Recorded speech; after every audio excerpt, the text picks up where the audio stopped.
তিনি আসতে পারলেন না। এটা আমাদের খুব দুঃখজনক। কারণ হলো আমাদের দলের চেয়ারম্যান তথা ভাঙড়ের বিধায়ক, বর্তমান রাজ্যর লাঞ্ছিত বঞ্চিত দলিত আদিবাসী পিছিয়ে পড়া মানুষের কণ্ঠ নওশাদ সিদ্দিকী মহাশয় তিনি না থাকতে পারে আমরা একটু হলেও করছি। কারণ তিনি যদি আজকে থাকতো, আগামী দিন 26-এর আমাদের পথ চলা এবং 26-এর আমাদের রূপরেখা কি হতো, প্রকাশ্য হাজার হাজার মানুষের কলকাতার রাজপথে যে অধিকার সমাবেশের কয়েকটি বিষয়ের যে আলোপাত করতে পারতো পরিষ্কার ভেবে এবং কর্মীদের মনে আরও একটি সাহস জোগাতো।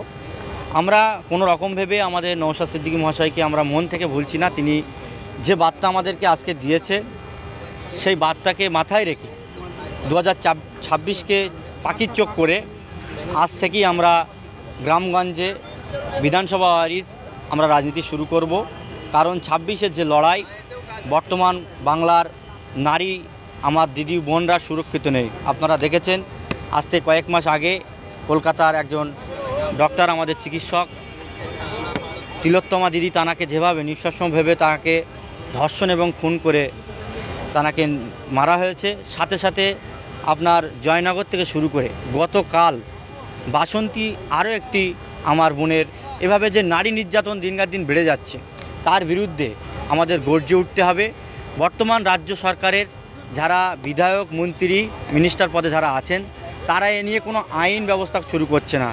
তার কারণেই দিন এই নারী নির্যাতন বেড়ে যাচ্ছে। তারই প্রতিবাদ সভা, তারই অধিকার সমাবেশ আজকে ছিল, কিন্তু সেখানে দুর্ভাগ্য মহামান্য হাইকোর্টকে আমরা রায়কে প্রাধান্য দিয়ে আমাদের দলের বিধায়ক সহ দলের সাধারণ সম্পাদক বিশ্বজিৎ মাইতি মহাশয় থেকে শুরু করে আরও 19 জন আমাদের পার্টি মেম্বার, পার্টির নেতৃত্ব, তাদেরকে বাদ দিয়ে আজকের আমাদের এই সমাবেশ করতে হয়েছে।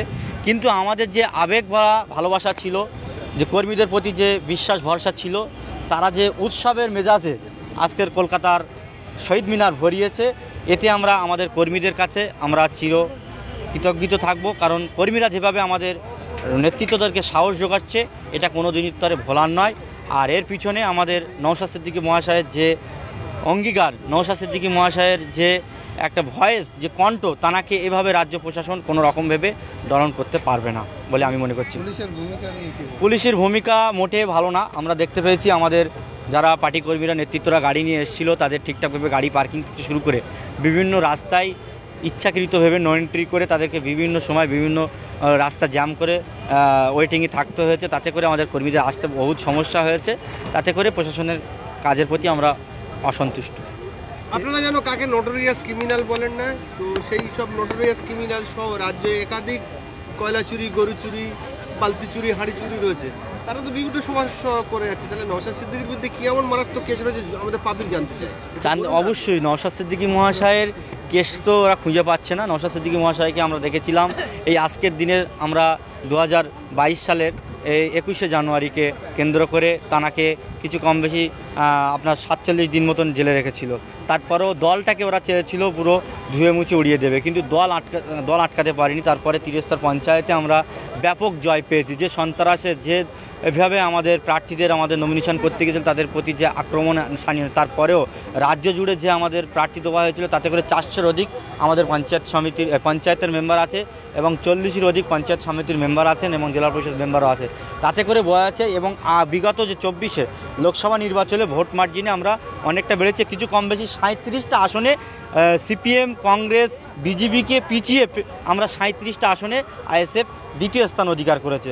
সেখানে যদি আরও একটু পিসফুল ভোট হতো, আমাদের টার্গেট ছিল আমরা প্রথম স্থান গ্রহণ করতে পারতাম এবং 2-3টি এমপি আমাদের আজকের দিনে থাকতো বলে আমরা মনে করছি।